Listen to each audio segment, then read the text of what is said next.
when you're competing hard and people are close to each other in terms of their times and their skill level, the rules have to be clear. Whether that means people are going to get flagged or reprimanded for bumping, whether under what circumstances carts can be switched out or stopped, and that's something that's been brought up in driver briefings many times over and over because the goalposts seem to move from month to month. Those are things that would make it better. My concern here was there was a lot of confusion, and what I was expecting to happen is what we've been told in the past as well as what would normally happen in a K1 race. So first, again, we didn't have a driver briefing, which probably would have helped in terms of just clarifying what the procedures are, what will happen if certain things take place. The second thing is what we've been told previously, and a similar situation happened to me back in June, is that carts are not allowed to stop during the race. They won't be switched out.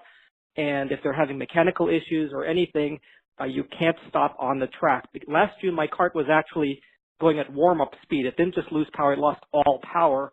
And I was reprimanded for pulling off to the side like Shelton did because I did not feel safe with other carts zooming past me. So the fact that they were ignoring what they had told us several times before was surprising. The third thing is at that point, I would have thought yellow flags tell carts to slow down. Didn't see any yellow flags that would have allowed the race to continue, even though Shelton was off to the side. So then I was thinking, well, normally you would cut power to all the carts so that everyone comes to a stop. It's safe. People kind of maintain their positions. That didn't happen either. You have to do one or the other. You have to either do the yellow flag and let people slow down, or you stop everyone if there's a serious safety issue. What we had was red flag, personnel on the track, carts at full power, very dangerous situation, and creating all kinds of confusion at the same time. At least that was my perspective.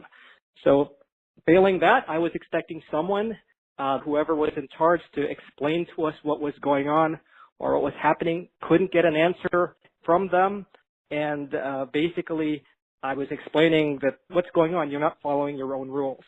And soon after, they just told us to restart. I think they gave me time to move ahead because I had pretty energetically told them that I was way ahead of the rest of the field at that point. So they allowed me to start.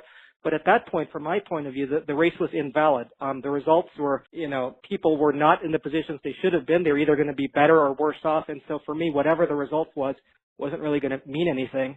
And so even though I pulled away or I had a big lead from the rest of the field and won the race, it didn't feel like, a win. It didn't feel like a real race. I'm not sure what it was.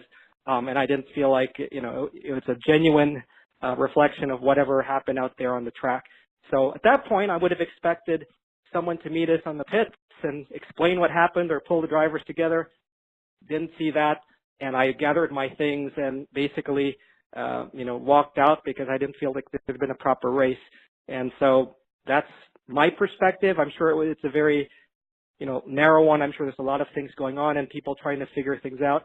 But in terms of what I would have expected to happen, given I've done, I think, over 300 races at K1 and been doing the GPs for a year and a half, it didn't feel like any of their normal procedures were being followed, and we weren't given any explanation of, why that was the case. After giving this a lot of thought and really looking at my experience here over the last few months, I decided to no longer compete in the GPs anymore.